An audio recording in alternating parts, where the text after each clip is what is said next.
Bien-aimés frères et sœurs, écoutez-moi et écoutez attentivement. Nous parlons du Saint-Esprit. Nous voulons aller dans la réalité du Saint-Esprit. Parce que jusqu'à présent, même le monde pentecôtisant, ceux qui parlent du Saint-Esprit, n'ont vu que l'aspect qu'ils peuvent exploiter du Saint-Esprit. Rares de gens qui sont remplis du Saint-Esprit accordent l'importance à la personne du Saint-Esprit. Il faut que nous reconnaissions cela. Nous n'accordons pas de l'importance au Saint-Esprit, on veut sa puissance pour que nous on soit importants. Voici le péché du peuple de Dieu qui parle de l'onction, qui parle de la puissance. On veut le Saint-Esprit et même pas lui encore, on veut son onction pour que nous, on soit vus. Voilà, il ne faut pas chercher, c'est ça, vous tous, nous tous, sans exception. C'est pas autre chose. Il n'y a pas un qui veut le Saint-Esprit pour sa gloire ici. Il n'y a pas un. Il y a pas un. Qui? Il lève la main. Personne. Personne veut le Saint-Esprit pour mon ministère. Mais qui fait le ministère? C'est le Saint-Esprit. Alors, frères et sœurs, vous voyez, c'est ça qui a fait que le Saint-Esprit est triste. Et étant triste, il ne peut pas se manifester comme il le faisait avec les chrétiens du premier âge. Et c'est pourquoi des enseignements de cette année, tu connais peut-être l'onction, tu parles de ces choses-là. On va parler très rarement de ça. On n'a pas besoin de parler. On va parler de la source même de l'onction, le Saint-Esprit. Si tu es déjà déçu, vous mettre déçu dès maintenant, commence à pleurer et répands-toi pour avoir la révélation du Saint-Esprit. Si tu es venu pour l'onction, commence à pleurer. Commence à pleurer, vaut mieux que tu sois déçu dès maintenant. Comme ça, demain, après-demain, Dieu va te reprendre. Et c'est pourquoi aujourd'hui, nous voulons aller de l'avant. Nous voulons progresser. Et si nous progressons, alors nous allons connaître la réalité du Saint-Esprit. Et ce matin, notre première session, car on a deux sessions. Notre première session s'intitule « Que sais-tu du Saint-Esprit » Que sais-tu du Saint-Esprit?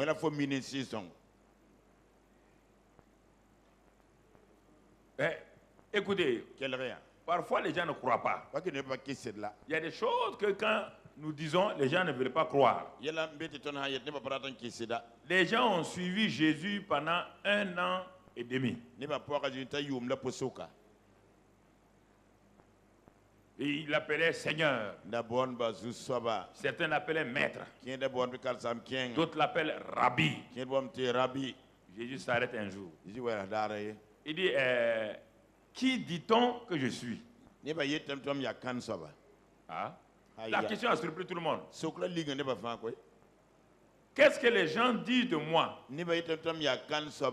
Ils ont dit, ah oui, les gens disent que tu es Jérémie. Non, ouais. Les gens l'appellent Rabbi. Les gens l'appellent Seigneur. Et quand on demande, ceux qui disent Seigneur là, ceux qui viennent à ces réunions, ceux qui viennent à ces réunions, eux qui bénéficient de tout là. C'est à eux, on dit, mais qu'est-ce qu'ils disent en ville? Qu'est-ce qu'ils disent de moi? Ils viennent à mes réunions, ils voient, je manifeste la gloire du Père, je fais des miracles. Mais quelle est leur connaissance de moi-même? Comment ils m'appellent? Tu es un revenant de Jérémie. C'est Jean-Baptiste qui est ressuscité. Ah bon? Ces gens qui me suivent là. Ils disent oui. Personne n'a dit que je suis le Messie. Personne n'a dit que je suis le Christ. Personne n'a dit que c'est moi Non, non, non. Ils ont dit, tu es ceci, tu es cela, tu es ceci. Il dit, ah bon? Alors il s'arrête, silence. Il dit, bon, vous qui êtes avec moi depuis 1 an et demi, vous dormez avec moi, vous mangez avec moi, vous avez bénéficié de la multiplication des pains. À cause de moi, vous avez chassé les démons, vous avez fait des miracles. Si les gens disent ça de moi, vous, qui me suivez là, qui suis-je? Silence complet. C'est la même chose pour nous. Vous parlez de l'onction, vous parlez de ceci ou cela. Qui est le Saint-Esprit? Si je te pose la question, tu me dis qui est le Saint-Esprit? C'est la même chose. Même chose. Même échec. Silence complet. 12 disciples. Sans n'ont compris les femmes qui suivaient Jésus. Il y avait les hommes, il y avait plusieurs femmes qui suivaient Jésus. Personne n'a pu dire automatiquement tu es le Christ, tu es le Messie. Non.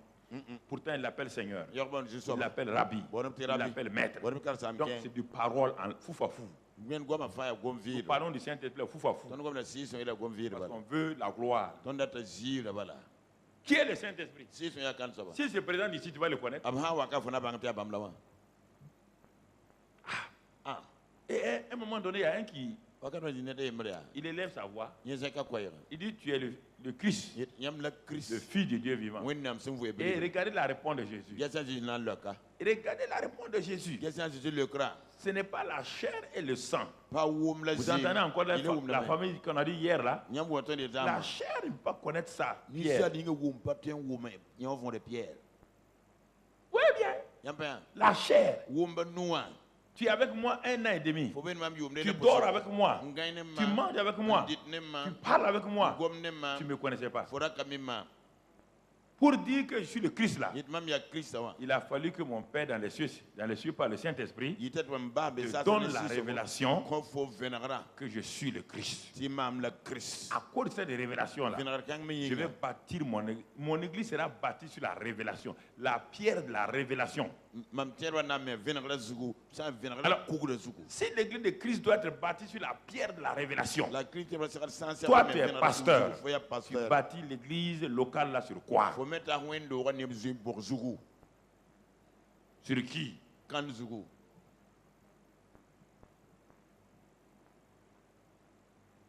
Tu bâtis sur qui?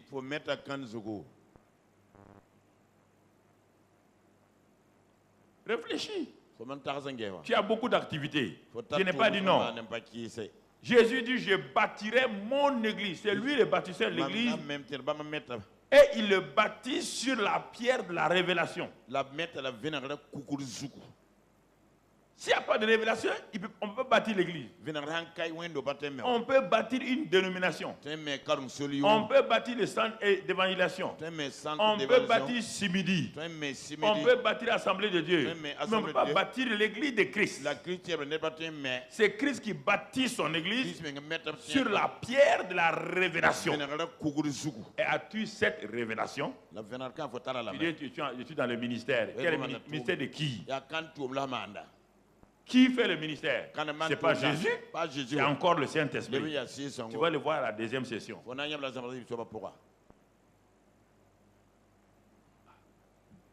Réfléchissez. Pourquoi on tourne en rond? Pourquoi il y a des bagarres? Pourquoi il y a des jalousies? Parce qu'on bâtit sur nous-mêmes. Nous bâtissons des grands bâtiments. Nous bâtissons nous faisons des télévisions. Dieu nous regarde. Ça, c'est des moyens. C'est des moyens pour me faire connaître. Mais si tu ne me connais pas, tu vas beau avoir les meilleurs moyens. Tu vas faire quoi? Tu ne me connais pas moi-même. Et tu fais des moyens pour me montrer aux gens. Tu vas montrer qui? Qui vas-tu montrer aux gens? Qui? Tes propres pensées, tes ambitions, mais pas Jésus. Que sais-tu du Saint-Esprit. Et si tu sais quelque chose, qui te l'a dit? Tu vas me dire, la Bible le dit. Et je vais te dire, la même Bible dit que si ta révélation, ta capacité est basée sur la lettre là, tu meurs. Et tu ne peux pas avancer. La même Bible te dit, la Bible dit que ici là, c'est l'information. Ta vie peut être transformée par l'information biblique, même si c'est la Bible là. Ta vie peut être transformée par l'information biblique. Écoute, Jésus était la parole incarnée. Jésus était la parole vivante. Mais Jésus, malgré qu'il soit la parole vivante, la parole incarnée, les gens l'ont regardé, les gens l'ont touché, ils n'ont rien profité. Jésus donne le secret maintenant. Ce n'est pas parce que je suis la parole incarnée, ce n'est pas parce que je suis la parole vivante. Il dit, le secret, c'est que mes paroles sont esprit et vie. Ça veut dire quoi? Mes paroles sont inspirées par le Saint-Esprit, apportent la vie. Ce n'est pas moi qui apporte la vie, c'est moi la parole. Je suis la parole. Tu peux me toucher, tu peux faire tout avec moi, rien ne changera. Ce sont mes paroles, ma révélation, mes paroles esprit et vie. Quand elles sortent sous forme d'esprit et vie, même si tu es comme le serviteur du centenier à 100 km, quand ma parole sort, tu ne me connais pas physiquement, elle va t'atteindre, elle te changera. Voici les secrets que je vais vous apporter dans cette session. Première session et la deuxième session. Tu n'as jamais entendu, ça ne dit pas que tu as entendu. Oui, tes oreilles spirituelles. C'est sur mes genoux depuis des jours. Je suis à genoux. Ma femme et moi, je crie à Dieu. Seigneur, je pas. Non. C'est là où le Seigneur me parle. Mon ami, mon frère. Il m'a dit, mon église est fatiguée. Mes serviteurs, tu vois, ils sont fatigués. Ils font semblant, ils sont tous dans la défaite, ils font semblant. Ils jouent au courageux alors qu'ils sont à la maison, on ne peut même pas les reconnaître.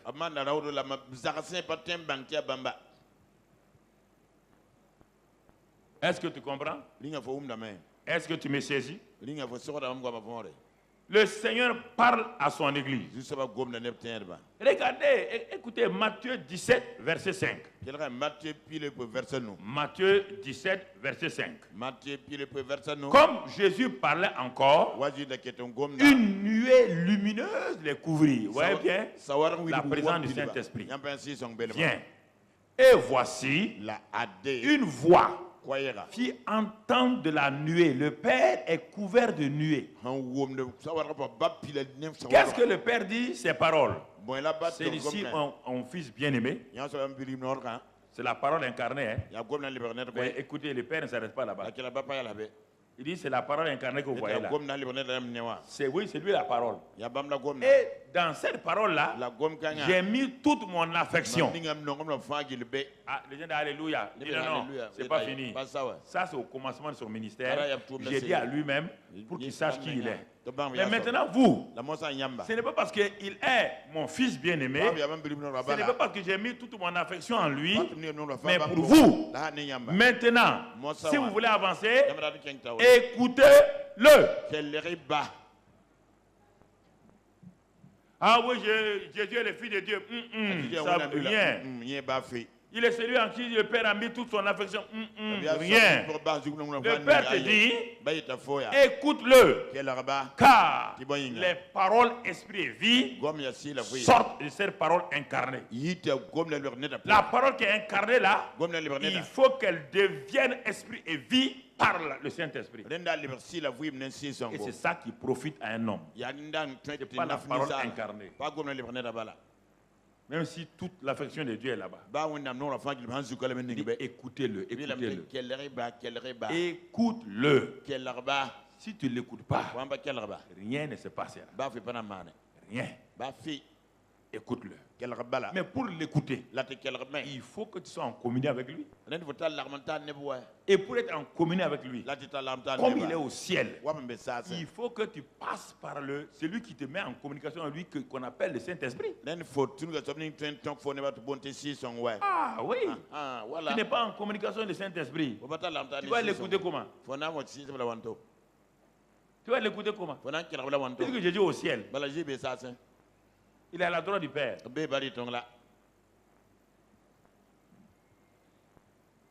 Écoutez-le. Est-ce que nous l'écoutons? Et si on doit l'écouter, qu'est-ce qu'il a dit pour que je puisse l'écouter? Il commence d'abord par la parole parlée, et la parole parlée qui est devenue la parole écrite. Vous entendez la parole incarnée, la parole vivante, la parole parlée, la parole écrite et la parole esprit et vie. 5 dimensions de la parole. 5 dimensions de la parole. Au commencement était la parole, le logos. Le logos était Dieu. Le logos est devenu chair. Deuxième dimension. Tu entends? Et elle est devenue vivante. Et à tous qui l'ont reçu. Maintenant, quand tu l'as reçu, mon frère, qu'est-ce qui va se passer? Les 2 dimensions vont venir.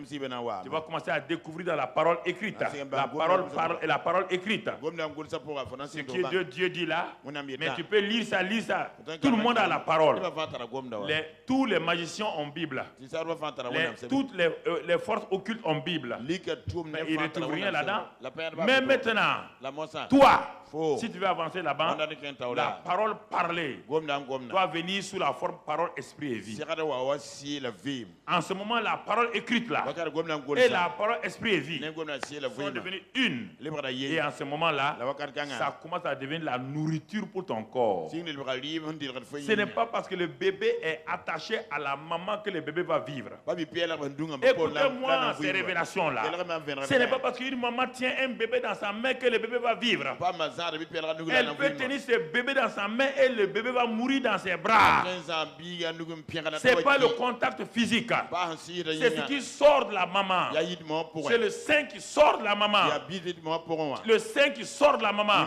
C'est ça qui permet au bébé de vivre et de grandir. C'est ce qui sort du Saint-Esprit. C'est ce qui te permet de vivre et de grandir. Frères et sœurs, est-ce que pour ça, es-tu en connexion avec lui? Comment tu vis? Combien d'heures le bébé passe dans les bras de sa maman? Et réfléchis. Retourne, tu es ton premier bébé ou toi là. Il a passé combien d'heures dans les bras de ta femme? Pour que le bébé apprenne à connaître sa mère. Quand il est né, il ne connaît pas sa mère. Ses yeux ne sont même pas bien ouverts. Mais au fur et à mesure, en restant dans les bras de sa maman, il commence à connaître le visage de sa maman. Il peut distinguer le visage de sa maman avec les autres visages. Il entend les paroles de sa maman. Il connaît la voix de sa maman. Quand l'enfant pleure, même s'il y a 1000 femmes qui sont là, les 1000 femmes peuvent parler, il n'y aura rien. Mais quand la maman parle, le bébé se tait, le bébé crie, il s'arrête. Pourquoi? Parce que le bébé a passé du temps avec la maman. Quel temps tu as passé avec le Saint-Esprit? Quand tu passes, c'est pour prier. Demande, aide-moi, donne-moi l'onction, donne-moi la puissance. Ça, c'est pas communion. Ça, c'est pas communion. Ça, c'est mon frère, exploitation. Pas confondre communion et exploitation. Tu ne vas prier que quand tu as besoin de Dieu. Un homme va chez sa femme parce qu'il a besoin de son corps. Ça, c'est terrible. La femme, elle pleure. Un homme ne s'assoit pas à sa femme causer. Il ne s'assoit pas dire à sa femme, tu es excellent. Il ne dit pas à sa femme, tu es merveilleux. Il ne s'assoit pas. C'est quand il veut le corps de la femme qu'il va vers la femme là. La femme est malheureuse. La même chose avec le Saint-Esprit. Le Saint-Esprit est malheureux aujourd'hui entre nos mains.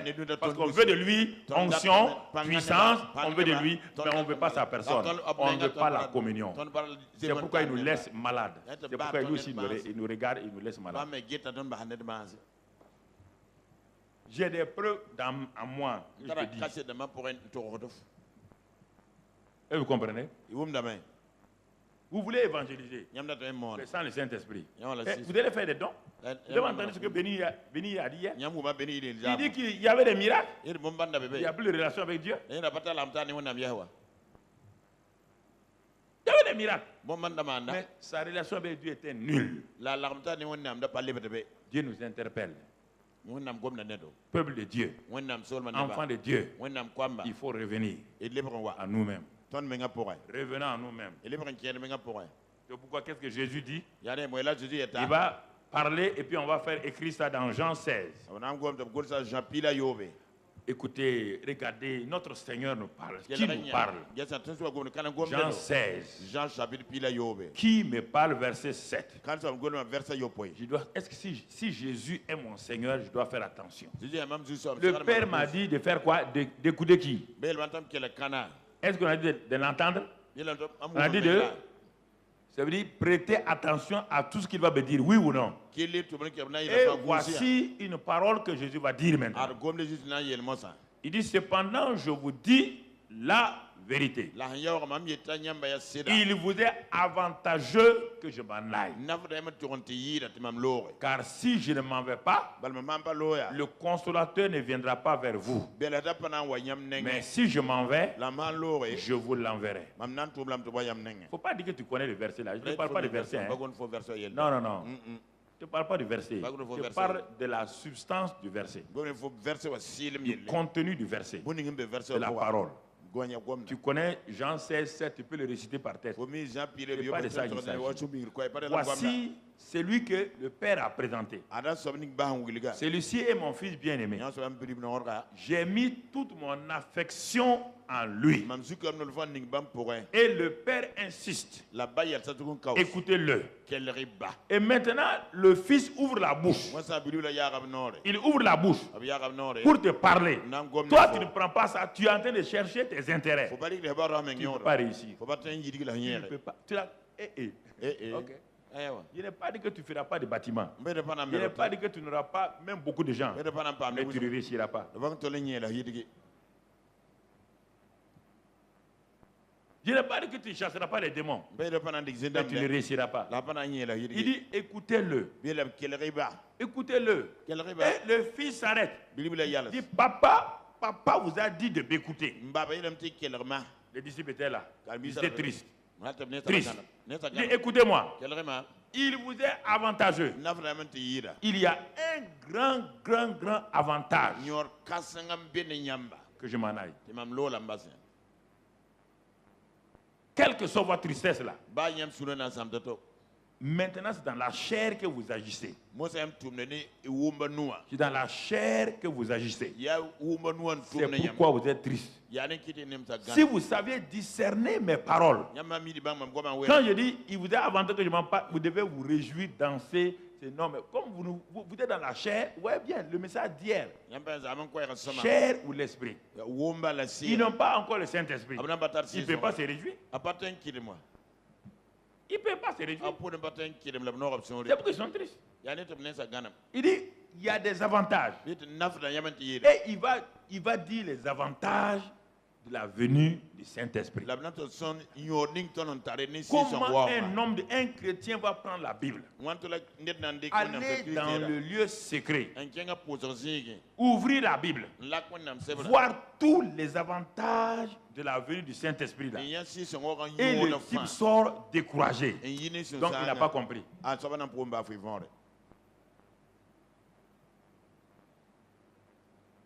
Non, je vous pose la question. Tu as déjà fait ça? Jésus t'a dit qu'il est avantageux que lui s'en aille. Et quand le Saint-Esprit, il te montre les avantages du Saint-Esprit. Et toi, tu prends ta Bible. Tu t'en vas t'enfermer 2 ou 3 jours. Tu regardes les avantages de la venue du Saint-Esprit. Et toi, tu sors de ta maison là. 3 jours. Triste encore. Quelque chose ne va pas. Donc, tu as un problème. Tu as un vrai problème qu'il faut qu'on résolve. Tu cherches quoi? Il vous est avantageux que je m'en aille. Verset 12. Verset 12. Regardons le verset 12. Toujours dans Jean 16. Jean 16, verset 12. J'ai écouté ce qu'il vous dit encore. J'ai encore beaucoup de choses à vous dire. Mais il disait ça à ceux qui n'ont pas le Saint-Esprit là. Mais vous ne pouvez pas les porter maintenant. Vous ne pouvez même pas les comprendre. La chair ne comprend pas. Quand on dit la chair là, on veut dire l'informaticien qui est assis là ne comprend pas. Le docteur qui est là ne comprend pas. Le philosophe qui est là ne comprend pas. Tu entends? Le professeur qui est parmi nous là ne comprend pas. Est-ce que tu comprends? Je te l'ai dit hier. Ne le comprends pas. Avec tes sens, tu comprends le monde naturel. Avec tes sens, tu as compris les mathématiques. Tu es devenu professeur de mathématiques. Avec tes sens, tu as compris la médecine. Tu es devenu médecin. Avec tes sens, tu as compris l'informatique. Tu es devenu informaticien. Le domaine dont je te parle n'a rien à voir avec l'informatique, ni la mathématique, ni la géographie, ni l'histoire, ni les sciences naturelles, ni rien. Ça a à voir avec un royaume. Et dans ce royaume-là, l'intellect n'a pas d'accès, la raison n'a pas d'accès, les sens n'ont pas d'accès. L'accès, c'est le Saint-Esprit qui permet à ton esprit. Et ton esprit devient la lampe de l'Éternel. Dieu utilise ton esprit pour te connecter à la lampe de l'Éternel. Les deux lampes, la lampe de Dieu qui est le Saint-Esprit et ton esprit qui est la lampe de l'Éternel. Les deux esprits produisent la lumière. Et la lumière apporte la connaissance, la sagesse, l'intelligence et toutes choses. Voici les secrets du christianisme. Pas autre chose. Alors regarde ta vie. Regarde. Regarde.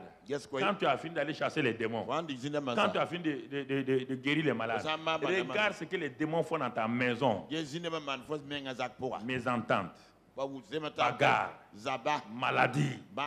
Toi tu chasses les démons au dehors, incapable de les maîtriser dans ta maison. À quoi ça te sert? Pauvreté. Tout. Dans ta propre maison. C'est facile de chasser les démons. Ce qui fait que les démons sont maîtrisés dans la maison, c'est ton homme intérieur. Il est dit que ton homme intérieur soit puissamment fortifié par le Saint-Esprit. L'homme intérieur, ta femme est fortifiée. Ton homme intérieur est fortifié. Comment deux personnes, un homme, une femme, dont les deux hommes intérieurs sont fortifiés, vont faire bagarre? Même si tout de suite, il n'y a pas d'entente, ils s'entendent tout à l'heure. Regardez, tu crois que c'est faux? Tu es pasteur, tu es grand pasteur. Si ta femme est dans la misère, elle te crée problème tout le temps. Petite jalousie. Quand tu viens à la maison, c'est petite bagarre. Tu es un pasteur qui a échoué. C'est ça que Béni dit, j'avais échoué. Et ça a amené au divorce. Comment un homme qui a le Saint-Esprit peut divorcer? Comment je peux divorcer avec ma femme? Comment? Quelle est la raison?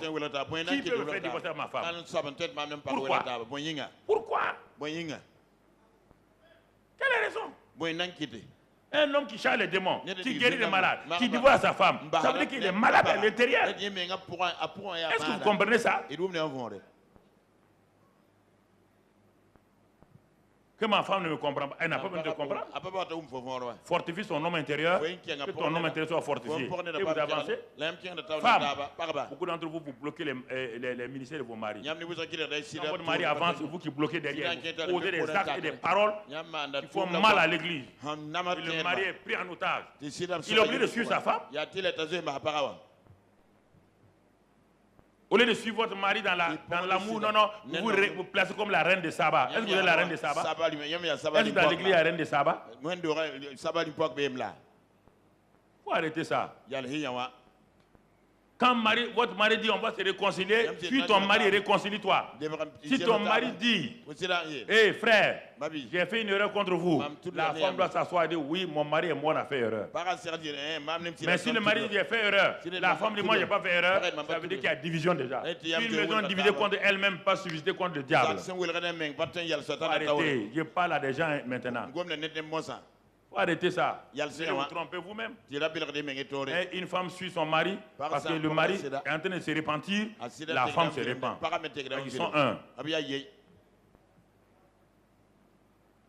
Si le mari dit à Dieu, oh Dieu, pardonne-moi, je suis le chef de famille, j'ai fait des erreurs. La femme doit être à genoux à côté d'elle. Je soutiens mon mari. Nous avons fait erreur. Daniel a prié, Daniel n'a pas péché. Mais quand Daniel priait, il priait pour toute la nation. Il dit, nous avons péché. Mais lui-même n'a pas péché. Est-ce que vous comprenez? Voici les secrets du Saint-Esprit. Voici le secret du Saint-Esprit. Un homme qui méprise sa femme, la Bible dit que toi et ta femme, vous devez devenir un. Si tu méprises ta femme, c'est-à-dire que tu t'es arrêté toi-même et tu as commencé à te gifler. Est-ce que ton bras peut gifler ta joue? Tu es pasteur, tu es homme de Dieu, prophète, apôtre, ou quoi? Est-ce qu'un apôtre, un homme peut s'asseoir, se gifler en disant que je n'ai fait que gifler ma joue? La joue et la main là, sont dans le même corps. Si ma main et ma joue ne s'entendent pas, comment mon corps va être dans la paix? Si chaque matin, ma main frappe ma joue, chaque matin, ma main frappe ma joue, est-ce que je peux être content? Frères et sœurs, vous n'avez pas compris le corps. C'est ça qu'on va voir tout à l'heure.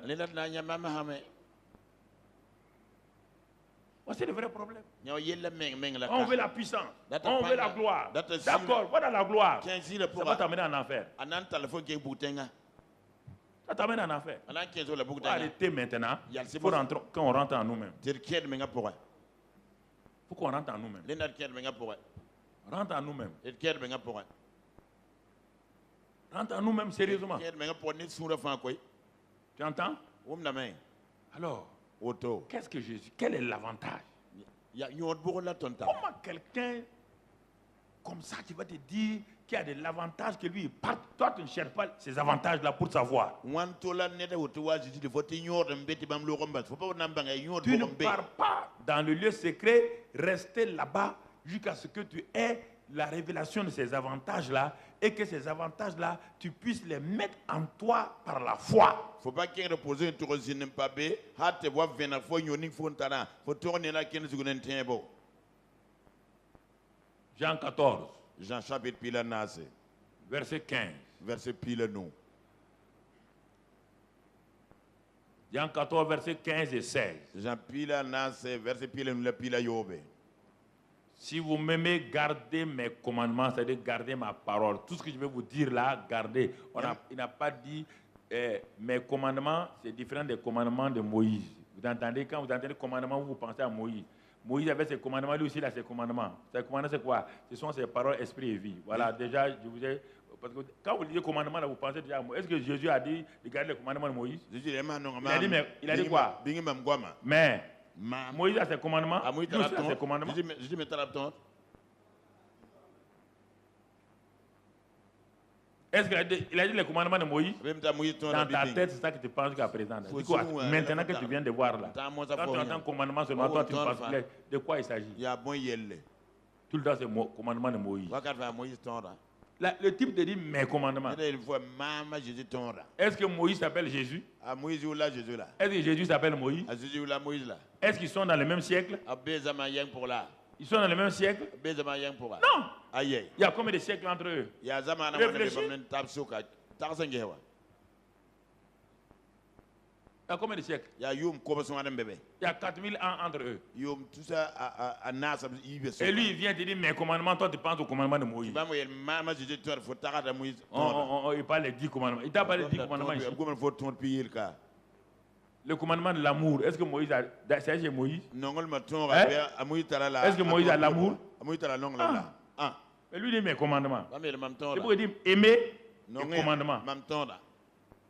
C'est le commandement venant de l'amour. Si tu l'aimes, tu vas aimer les commandements d'amour. Et il continue en disant au verset 16. Et moi, c'est-à-dire, si tu es prêt à m'écouter, si tu es prêt, si tu es prêt à m'aimer, à me voir tel que je dis que je suis, avoir la révélation là. Il dit moi, si tu veux ça là, je vais prier le Père. C'est pourquoi quand tu vas dans la prière là, va d'abord pour dire à Jésus que tu l'aimes. Ne parle pas chercher des choses.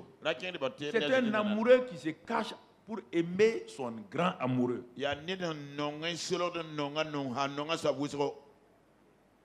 Le lieu secret, c'est la chambre aussi du mari et de la femme.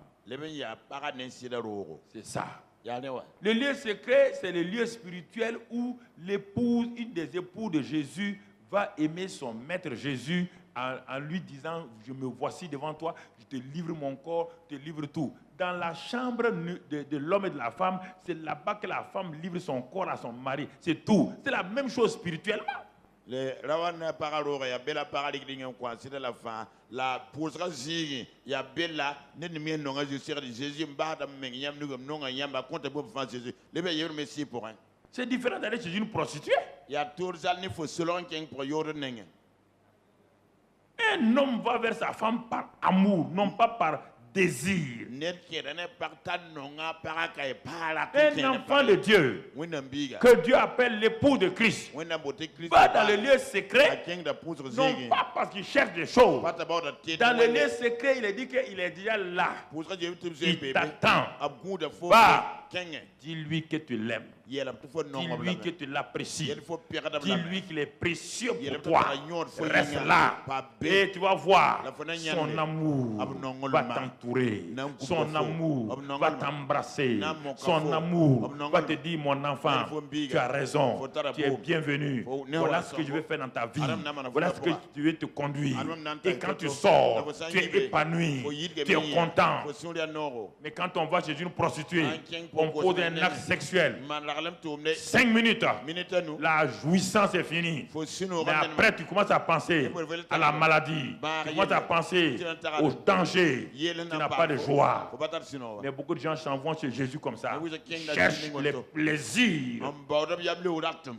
Je veux la puissance. Je veux l'argent. Je veux la gloire. Je leur donne ça. Ils les renvoient. Ils sont sans joie. C'est ça. C'est ça. Écoute. Écoute. Réfléchis. Si vous m'aimez, gardez mes commandements. Et conjonction de coordination. Et moi. Vous entendez? Il dit vous, si vous m'aimez, gardez mes commandements. Ça c'est votre part. Et moi, puisque vous m'aimez, je vais demander au Père, chaque fois que vous serez dans sa présence, que le Saint-Esprit vienne, que le Saint-Esprit vous parle, que le Saint-Esprit vous conduise, que le Saint-Esprit vous enseigne. C'est ça qu'on va voir maintenant les avantages de la venue du Saint-Esprit.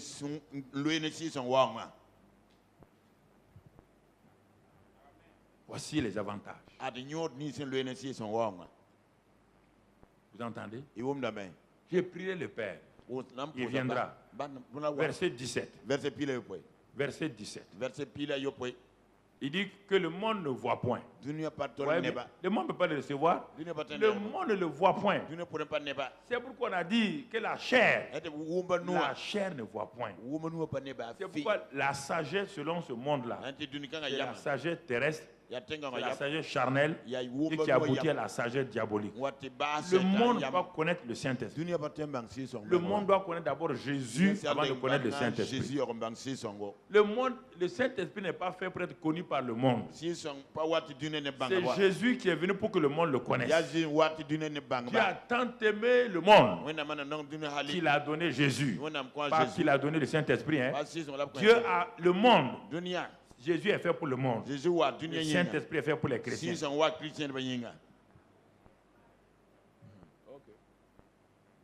Saint-Esprit.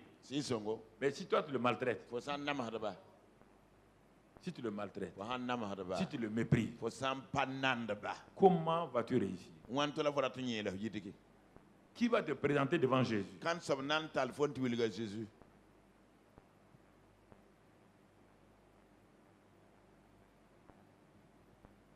Mon frère, la fin du verset 18, je crois. Il dit, il demeure avec vous. Je ne vous laisserai pas orphelin. Ouais, bien. Je ne vous laisserai pas orphelin. Je viendrai à vous. Par quel moyen? Il dit, je ne vous laisserai pas orphelin. Je viendrai à vous. Il dit, parce que le monde là ne peut pas. Quand le Saint-Esprit viendra, il est déjà avec vous par ma présence, mais il sera en vous. Alors, mon frère, ma soeur, le Seigneur va nous dire maintenant quelques avantages de la venue du Saint-Esprit en toi et en moi.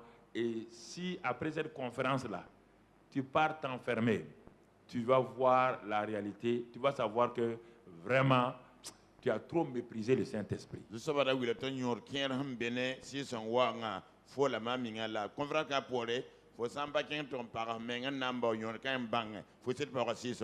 Avant de te donner les avantages, il appelle le Saint-Esprit là un autre consolateur. Un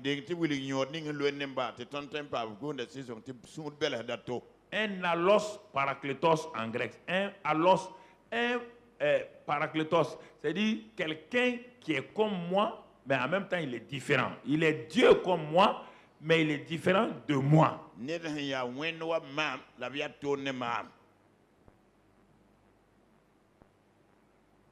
Vous comprenez? Et ce terme parakletos là, quand vous le prenez dans la Bible en grec avec ses définitions et dans le dictionnaire Webster, donc de grec français, grec anglais, quand tu trouves ça, tu regardes les différents éléments qui sont dans le Saint-Esprit, tout ce que Jésus pouvait, le Saint-Esprit est ça pour toi et moi. La même chose. Quand Jésus était à ses disciples, montre-moi parmi les 12 disciples là, un qui est tombé malade. Montre-moi. Quelqu'un pouvait tomber malade dans la présence de Jésus? Hein? Écoutez, frères et sœurs. Écoutez, mon frère. Et parakletos là, le premier mot, ça veut dire consolateur, conseiller, aide, avocat, défenseur, pourvoyeur, protecteur. Il est tout ça. C'est ça le Saint-Esprit. C'est pas Jésus. Tu n'as plus rien à faire à Jésus. C'est le Saint-Esprit qui amène la présence de Jésus en toi. Et Jésus te le présente. Il fait la passation de service. Pourquoi les gens ont des problèmes? Voici un ministre qui est en train de partir. Il te présente son remplaçant. Et il te dit lui-même, moi là, j'étais limité. Ça, ce n'est plus, moi j'étais simple ministre. Mais lui là, il est un ministre spécial, expert. Donc, voilà ce qu'il va faire pour toi. Et toi, tu prends ce ministre-là, tu es en train de regretter ton ancien ministre qui est parti. Chrétien. Tu es en train de regretter l'ancien ministre qui est parti. C'est l'ancien ministre qui t'a dit que c'est lui qui va le remplacer là. C'est lui-même qui a demandé à ce qu'il vienne. Parce que lui n'est pas venu pour rester avec toi. Il te présente ce ministre-là. Et toi, tu continues à appeler ton ministre là-bas.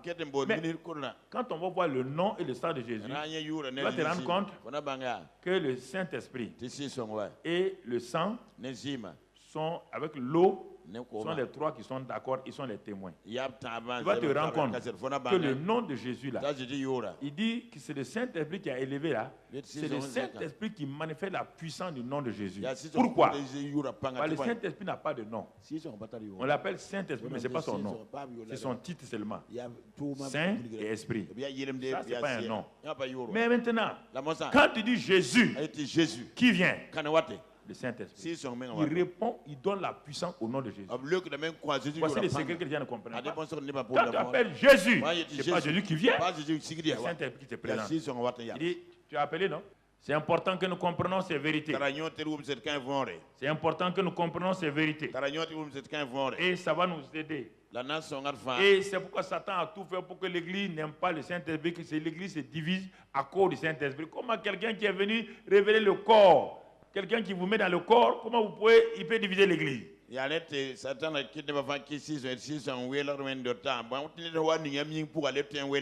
Mon frère, ma soeur, il est important que nous saisissons la pensée divine.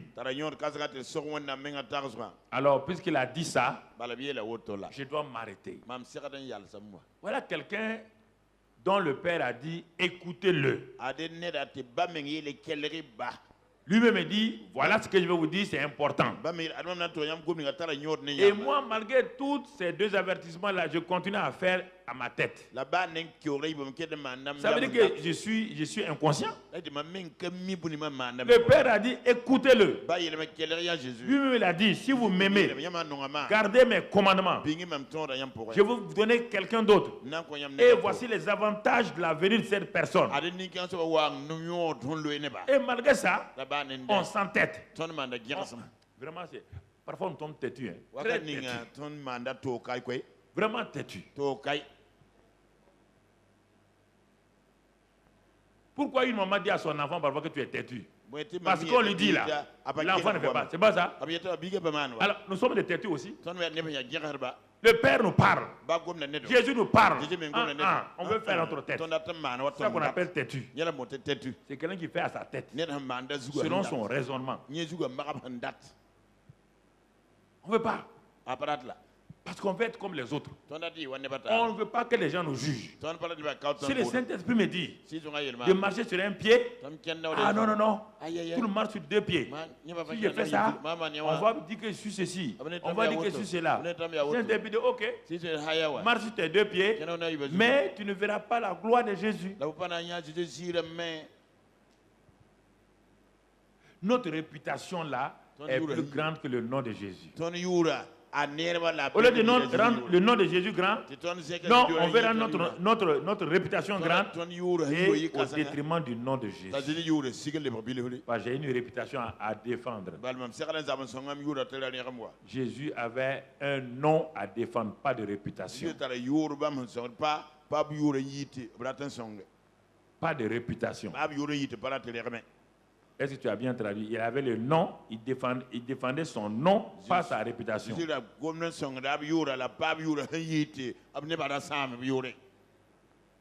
Ça commence à aller. Voilà. C'était pas exact. Bon, mais ça va venir. Voilà, merci. Merci. C'est important, frère. Est-ce que nous comprenons? Quels sont les avantages?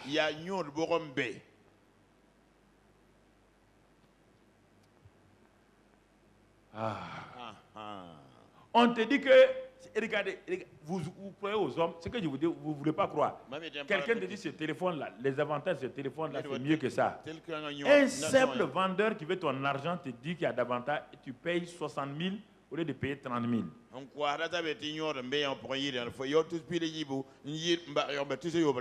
Tous les vendeurs sont un peu escrocs. Il te trompe pour vendre sa marchandise.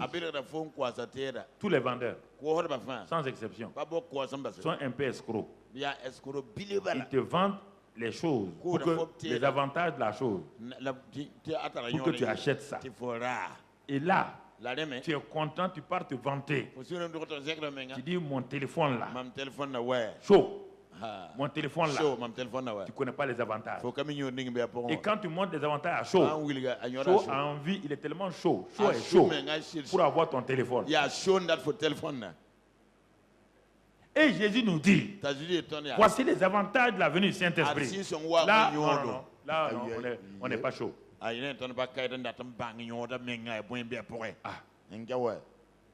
Qu'est-ce qu'on peut avoir là-dedans? C'est ça notre problème. C'est ça notre problème. Alors, il est en chacun de nous. Deuxième avantage, c'est que le Saint-Esprit, là, il est en chacun de nous, alors que Jésus n'était pas en chacun de nous, il n'était même pas avec chacun de nous.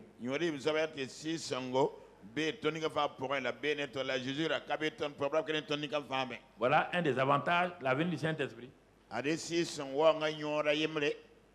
Il est en chacun de nous. Du monde entier, tous les chrétiens, il est dans chacun de nous. Alors que Jésus ne pouvait être qu'au dehors avec une seule personne, ou 10 personnes, ou 100 personnes, mais il ne peut pas être en eux.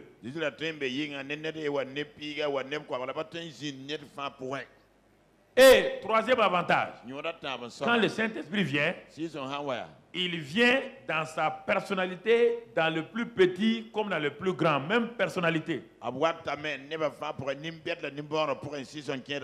n'y a pas un Saint-Esprit supérieur qui vient dans les pasteurs, les prophètes, et un Saint-Esprit inférieur qui vient dans le plus petit chrétien de l'Église. Dans la vérité, beaucoup de pasteurs pensent à ça. Vous pensez à ça. Dites la vérité. Vous croyez que votre Saint-Esprit là, vous confondez puissance, onction avec le Saint-Esprit.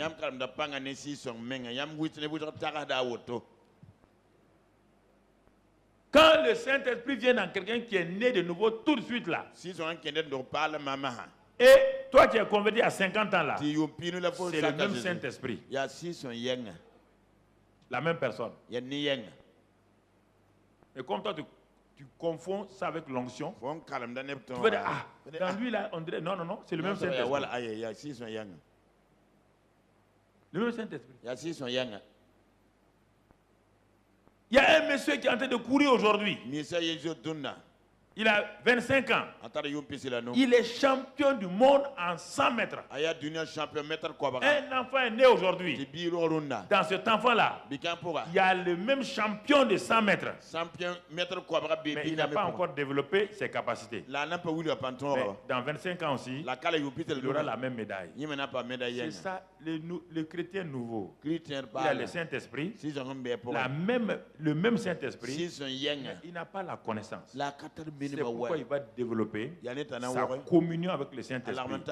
Pour qu'il ait la révélation que le Saint-Esprit qui est dans son pasteur là est le même Saint-Esprit qui est en lui. Mais les pasteurs voient ça pour montrer comme si c'est eux qui détiennent le Saint-Esprit et que les chrétiens détiennent des miettes du Saint-Esprit. Parce que tu confonds onction et Saint-Esprit. L'onction, c'est la manifestation de sa puissance. Le Saint-Esprit, c'est la personne. Il dit, vous recevrez une puissance quand le Saint-Esprit viendra. Il n'a pas dit que vous recevrez une puissance. Mais si le Saint-Esprit n'est pas là, il n'y a pas de puissance. Quand le Saint-Esprit n'est pas là, il n'y a pas l'onction. La priorité d'abord, c'est le Saint-Esprit. C'est le Saint-Esprit. Jésus était fils de Dieu. Dès le jour qu'il est né là, il était fils de Dieu. Pourquoi il n'a pas fait de miracle? Ça a été fait esprit que tu comprennes. Il allait à 12 ans, il allait à la synagogue avec Marie, sa mère. Il y avait des fous. Est-ce qu'il a guéri un fou? Est-ce que Jésus partait à l'enterrement des gens à l'âge de 15, 20 ans? Est-ce qu'il a ressuscité quelqu'un? Il vous pose la question. Est-ce qu'il n'était pas fils de Dieu? Vous croyez qu'il n'y a pas de gens qui sont morts en présence de Jésus? Il n'y avait pas les aveugles en présence de Jésus? Mais le jour que le Saint-Esprit est venu, pas la puissance, le Saint-Esprit est venu. Et que le Saint-Esprit, il voulait nous enseigner quelque chose. Quand le Saint-Esprit est venu, et il a été rempli du Saint-Esprit, rempli de la personne du Saint-Esprit, et conduit par le Saint-Esprit. Il est parti au désert. Il a prié maintenant. Quand il a prié 40 jours, le Saint-Esprit a dit, à partir de maintenant, tu as été fidèle, je vais manifester ma puissance à travers toi. Et nous partons chercher la puissance. Jésus ne peut pas chercher la puissance. Il est parti 40 jours pour écouter ce que le Père avait dit dans son programme. C'est une affaire entre lui et le Père. C'est pourquoi on ne dit pas ce qui s'est passé 40 jours. C'était entre lui et son père. Pourquoi il est venu sur terre? C'est ça le ministère. Tu pars. Le père te dit pourquoi tu es né, pourquoi je t'ai appelé, pourquoi je vais t'envoyer. Non, non, non, tu ne demandes pas ça. Paul a fait comme ça. Mais après, vous allez voir, on va le voir à la deuxième session. Dieu va corriger Paul. C'est ce que Jésus a fait. 40 jours. Quelqu'un dans le désert. Quand Moïse a fait 40 jours, on nous a dit ce que Moïse a fait dans 40 jours là. Exode 24, 25, 26, 27, jusqu'à Exode 32, où le veau d'or a apparu. On te dit ce que Dieu a dit à Moïse pendant les 40 jours. Mais les 40 jours de Jésus, là, tu as entendu ce qu'un seul mot, ce qu'ils ont dit? Ça, c'est sa vie, sa relation avec le Père par le Saint-Esprit. C'est une affaire personnelle. Il n'a pas besoin de sortir dire aux gens ça. Il y a des choses que je dirais à personne jusqu'à ma mort. Que Dieu m'a dit qu'il va faire de moi.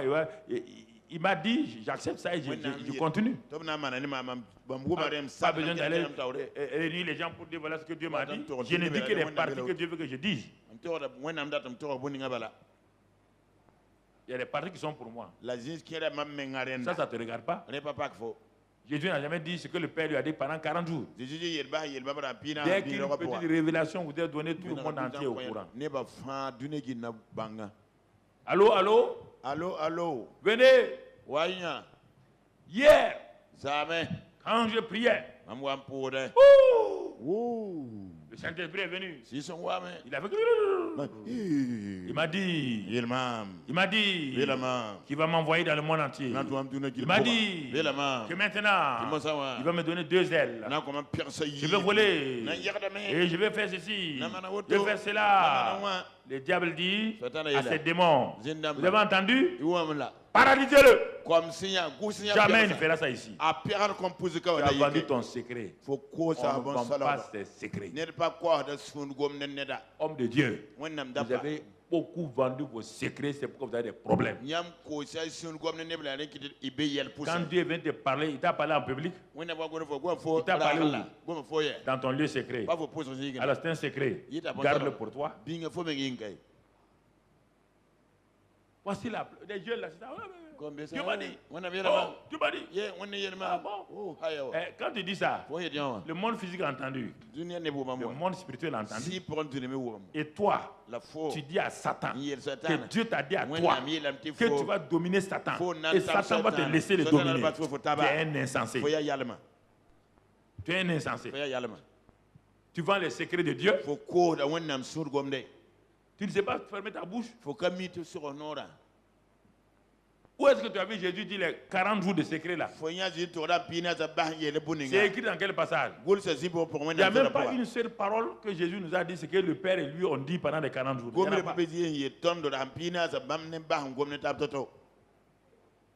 a pas une seule parole. Il n'y a pas.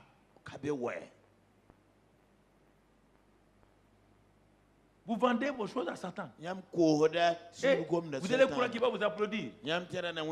Ah, le grand homme de Dieu est arrivé. Le grand prophète est arrivé. Le grand apôtre est arrivé. Satan va vous applaudir. Vous venez de lui donner les informations qu'il va utiliser contre vous-même.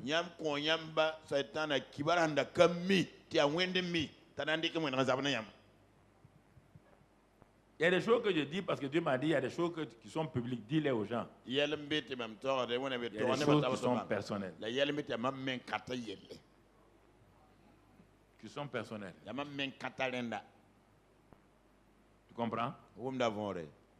Troisième avantage du Saint-Esprit. Il amène la présence du Père et du Fils en nous. Jean 14, 23. Il amène la présence du Père et du Fils en nous.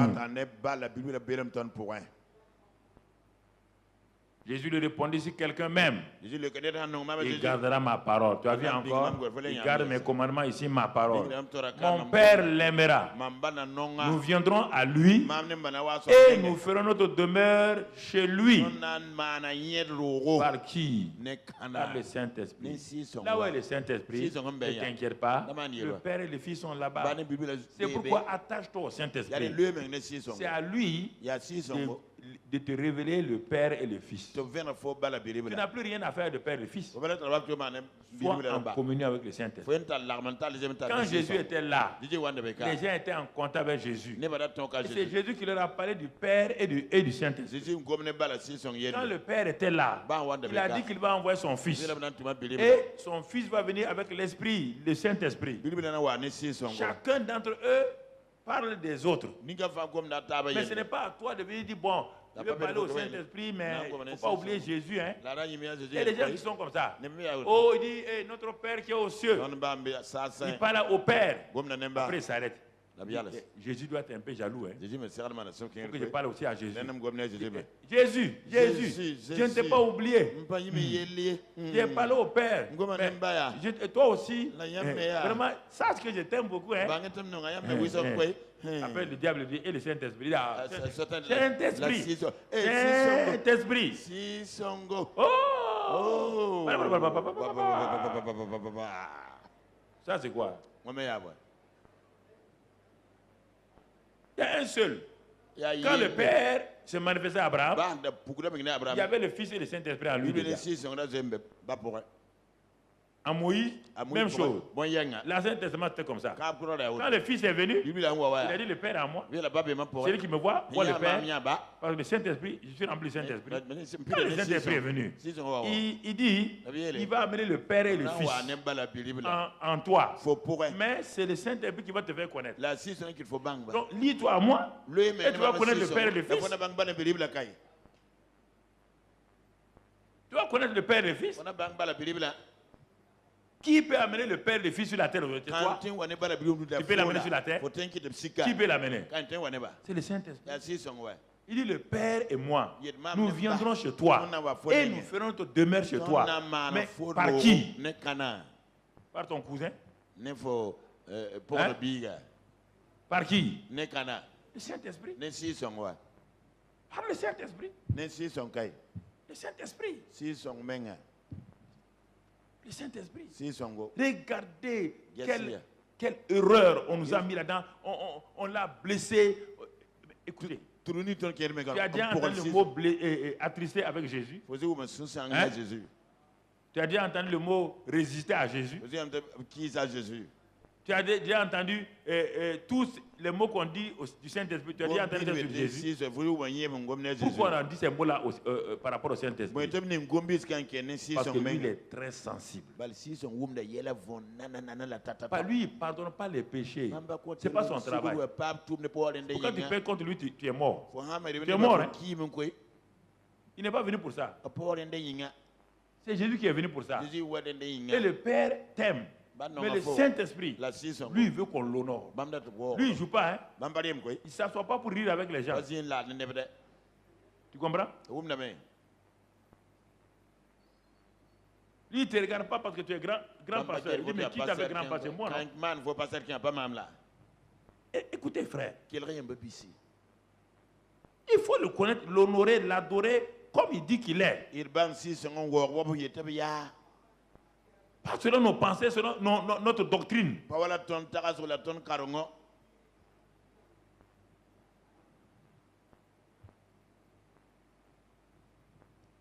On le méprise. On l'insulte. On est courageux. Hein? Que le Saint-Esprit gâte l'église. Le Saint-Esprit peut gâter l'église. L'église est entre les mains de qui? Ce n'est pas de Jésus. Jésus a confié l'église à quelqu'un. Il a pris l'église, il a donné à quelqu'un. Et toi, tu insultes cette personne-là. Parfois, on était insensé. Mon frère, ma soeur. Matthieu 10, verset 19-20. Quatrième avantage.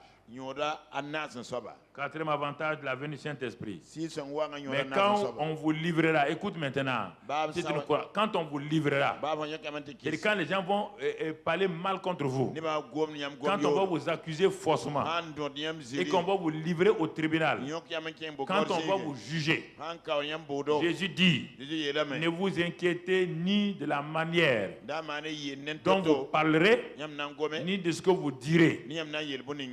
Et il dit, ce que vous sera donné, ce que vous aurez à dire, vous sera donné à l'heure même. Et car ce n'est pas vous qui parlerez, c'est moi et le Père qui parlerons à travers vous. Ramène ça. Non, non, vous ne croyez pas là. Qu'est-ce qu'il dit? C'est qui? L'Esprit de votre Père qui fera quoi? Qui parlera en vous. L'Esprit de votre Père qui est en vous, c'est qui?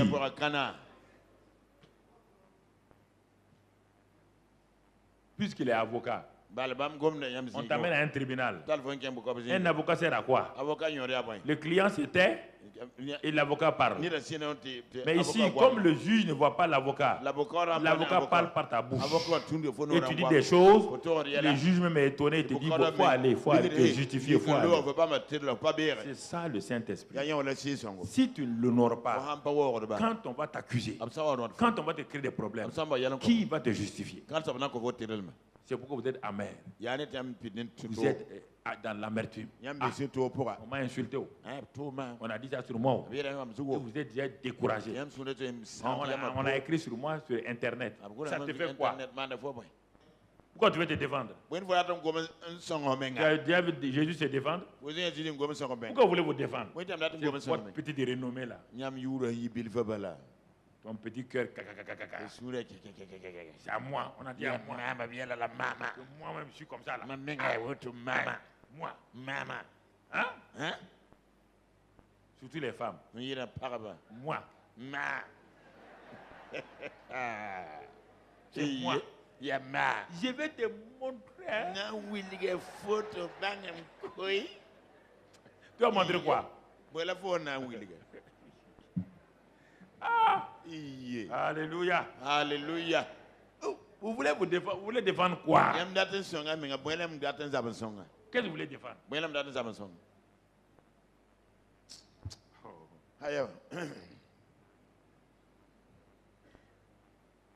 Tu as déjà vu un manguier qui ne donne pas de fruits avec des cailloux et des bâtons en bas du manguier? Hein? En bas du manguier, c'est quoi? Tout est propre. Mais un manguier dont les mangues sont bonnes, en bas du manguier, il y a quoi? Des cailloux et des bâtons. Tout le monde cherche ces fruits là. C'est comme ça, quand ta vie porte de fruits, tout le monde va te balancer, te lancer pour ton chercher ton fruit.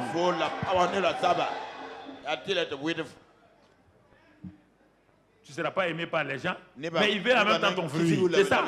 Quand on envoie le bâton là, ça frappe le manguier. Le fruit tombe. Le type qui est en bas mange. C'est pas ça. Après, il dit quoi? La mangue est bonne. Mais pourtant, il a jeté un caillou sur toi. Il dit la mangue est bonne. C'est comme ça quand on est pasteur. Jésus dit quand on parlera bien de vous, vous êtes faux prophètes.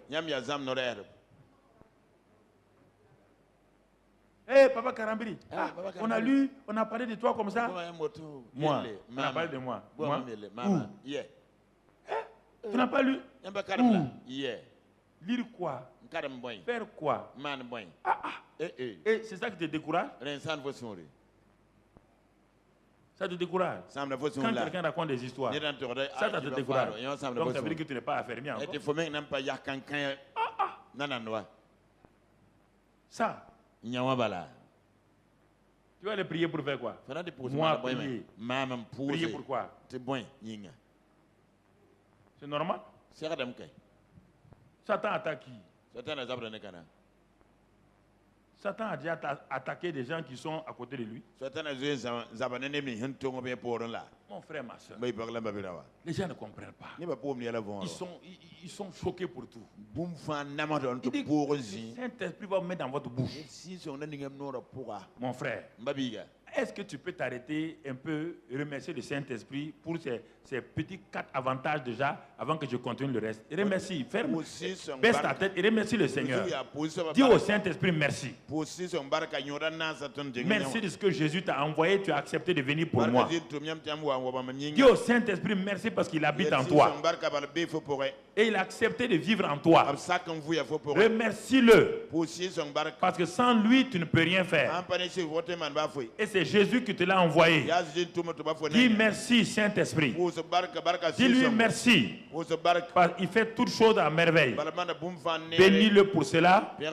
Au nom de Jésus. Amen. Amen. Amen, amen, amen, amen. Amen, amen, amen, amen. On va voir les grands avantages maintenant. Ils ne sont pas petits les autres là, mais on va voir ce qui est utile pour toi, pour la vie. Jean 14, 26. On dit quand il viendra, il va vous enseigner toutes choses. Toutes choses. On va s'arrêter là. C'est donc l'un des avantages. Est-ce qu'on a dit qu'il va enseigner la Bible? On dit qu'il va enseigner. Il va t'enseigner la menuiserie. Il va t'enseigner la mécanique. Il va t'enseigner l'informatique. Les chrétiens n'ont pas compris ça. Ils ne savent pas que le Saint-Esprit, je te pose la question. Dans quelle école de management ou de choses Bezalel a été formé? Le petit que Dieu a dit à Moïse qu'il va faire tout le tabernacle, dans quelle école? C'est dans ton école de management? C'est dans ton institut supérieur de technologie, de technographie, de et quoi qu'il a été formé, Bezalel? Dans ton école qu'il a été formé? Daniel a été formé dans ton école? Quand Daniel donnait la solution à Babylone là, c'est toi qui l'as formé? Dans quelle université? Je te pose la question. On dit que le Saint-Esprit enseignera toutes choses. Et les gens de l'Ancien Testament sont plus heureux que nous. Regardez ce que le Saint-Esprit a fait avec eux alors qu'ils ne demeuraient pas en eux. Il ne demeurait pas en eux. Regardez les performances. Dans Exode 31, on va pas le lire. Exode 31, verset 1 à 6, lis-le, écris-le. Ou bien, s'ils ont ça, ils peuvent l'envoyer. Mais je vais te montrer ce que Beth. Écoute-moi, écoutez-moi. L'Éternel parla à Moïse et dit: sache que j'ai choisi Bezalel. C'est ça qui est important. Je l'ai choisi. Et etc. etc. Et je l'ai rempli de l'Esprit de Dieu. Vous voyez bien? Dans l'Ancien Testament, le Saint-Esprit n'était pas en eux, mais il parle de la merveille de Dieu. Et puis ensuite de sagesse, d'intelligence et de savoir pour toutes sortes d'ouvrages. On te dit que le Saint-Esprit va t'enseigner toutes choses. Il a enseigné déjà dans l'Ancien Testament Bezalel. Verset 4. Je l'ai rendu capable. Écoutez-moi, pasteur, dites ça à vos gens. C'est pourquoi dans vos églises, vous ne trouverez pas des gens qui vont vous aider. Vous avez condamné tout le monde. Est-ce que Moïse savait qu'il y avait un gars dans son église qui peut faire ça? Moïse savait? Tu ne peux pas prier pour demander. Je l'ai rendu capable de faire des inventions, de travailler l'or, l'argent et l'airain, de graver les pierres à enchâsser, de travailler le bois et d'exécuter toutes sortes d'ouvrages. Et voici, je lui ai donné pour aide au Oliab. Exode 35 maintenant rapidement. 35 verset 34. 35 verset 34. C'est le complément de Bezalel. C'est ce qu'on dit. Exode 35 verset 34. Qu'est-ce qu'il a dit dans ce passage-là? Et il lui a accordé aussi le don d'enseigner. Non. De même qu'à Oliab. Tu comprends? Il lui a donné le don d'enseigner. Verset 35. Il les a remplis d'intelligence pour exécuter les ouvrages, tous les ouvrages de sculpture et d'art, pour broder et tisser les étoffes, teintes en bleu, en pourpre, en cramoisi, pour faire toute espèce de travaux et d'inventions. Tous les masters 1, master 2 là. Vous êtes au chômage. Est-ce que le gouvernement peut vous donner du travail? Voici un homme. Écoutez-moi, pasteur. Vous venez, et puis les pasteurs tombent dans ce piège. Bon, je viens, il faut prier pour moi que je sois directeur de service. Mais voici quelqu'un dans ton église que Dieu t'a envoyé. Écoute-moi, hein, Dieu t'a envoyé quelqu'un pour t'aider. Au lieu de prier pour que Dieu lui donne la révélation pour qu'il t'aide, toi tu pries pour qu'il ait aidé le gouvernement. Quand tu l'envoies chez le gouvernement, maintenant tu as besoin pour finir ton bâtiment. Tu dis, l'homme qui devait t'aider là, tu l'as envoyé au gouvernement. Il faut avoir la sagesse. Quand les gens viennent sur moi, prier pour moi. Tu es dans l'église là pourquoi? Est-ce que tu as découvert pourquoi tu es dans l'église? Tu as découvert ça? Vous vous précipitez pour prier pour des gens et vous les éloignez de l'œuvre de Dieu. Vous les éloignez de l'œuvre de Dieu. Moïse ne savait pas qu'il y avait quelqu'un. Il ne savait pas. Et quand Dieu lui a révélé, alors qu'est-ce qui s'est passé? Moïse ne sait rien faire, sauf d'aller parler à Dieu. Vous croyez que les gens qui sont convertis, c'est pour passer votre temps, vous les délivrez tous les jours, vous les priez pour eux, vous les guérissez, mais ils ne foutent rien pour vous. Dieu les a amenés comme ça. Dans mon corps, est-ce qu'il y a des membres inutiles? Hein? Dans mon corps, est-ce qu'il y a un membre inutile? Pourquoi dans les églises, il y a des gens membres inutiles? Pourquoi il y a des gens inutiles? Parce que le pasteur n'a pas la révélation. Confie les choses aux gens. Tous ces jeunes-là, je les ai confiés. Mais j'ai dit non, il y a la sagesse en vous. Allez vous asseoir, Dieu va vous montrer. Dieu les utilise. Ah oui, mais on n'a pas de pasteur. Est-ce que vous avez tout le monde est pasteur? Non. Daniel, c'est la même chose. Les 3 amis de Daniel, même chose. Si vous lisez dans tous les passages de Daniel, vous allez trouver ça.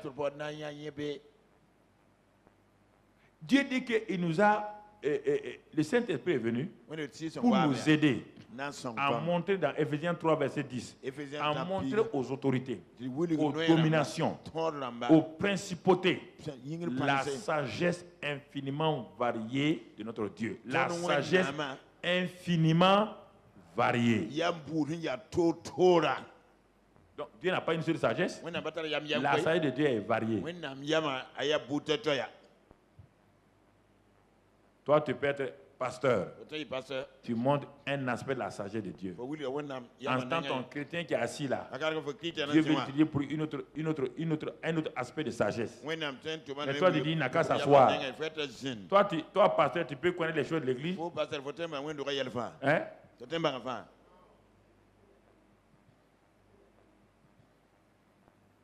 La télévision qui est montée, ce n'est pas les professionnels. Toute l'idée de la télévision est venue de moi-même.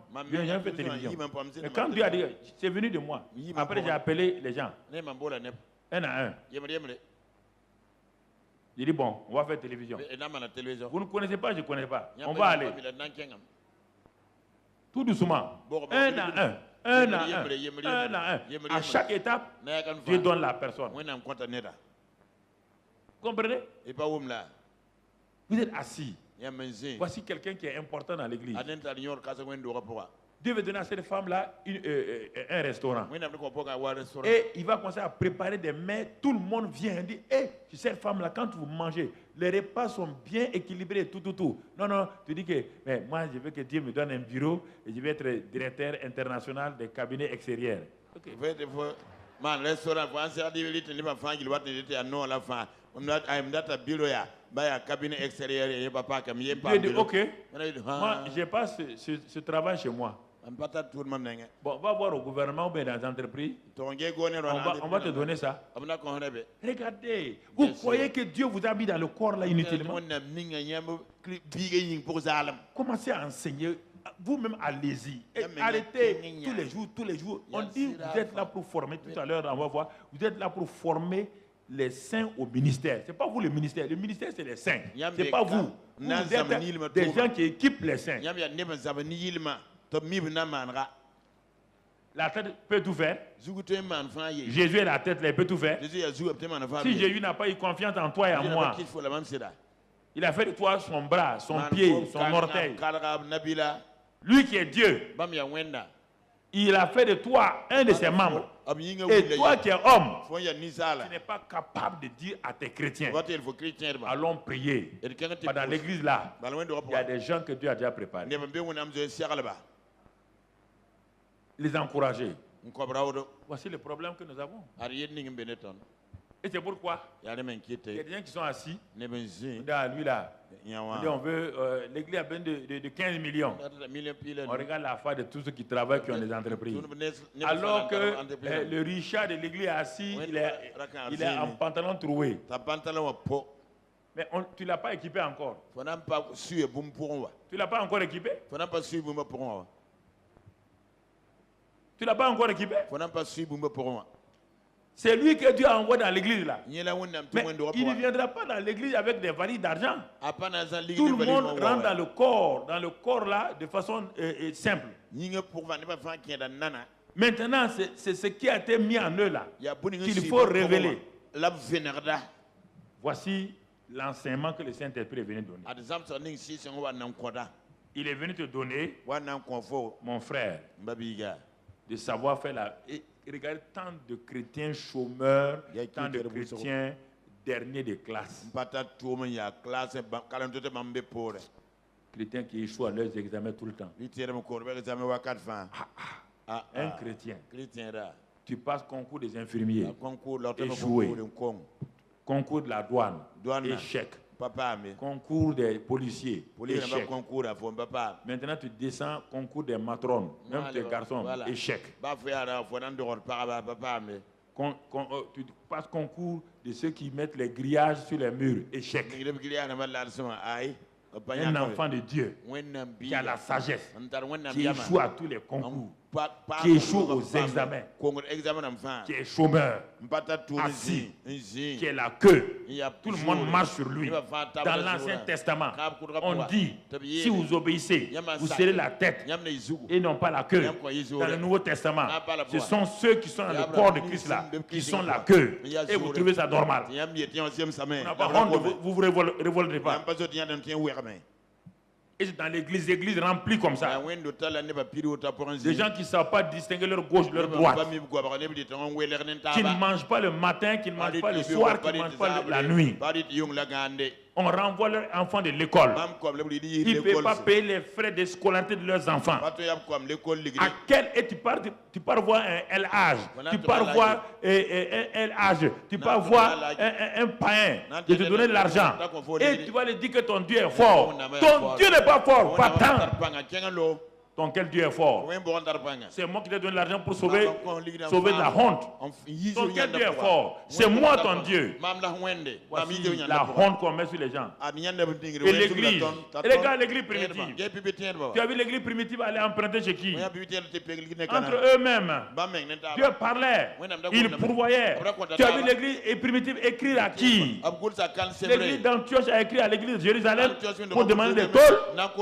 L'église d'Antioche a écrit à Jérusalem Jérusalem pour avoir des bancs. L'église de Philadelphie, l'église de Thessalonique, l'église, est-ce qu'ils ont écrit? Non, ils avaient leur Dieu qui pourvoyait à leurs besoins. Pourquoi? Parce qu'ils étaient connectés au Saint-Esprit.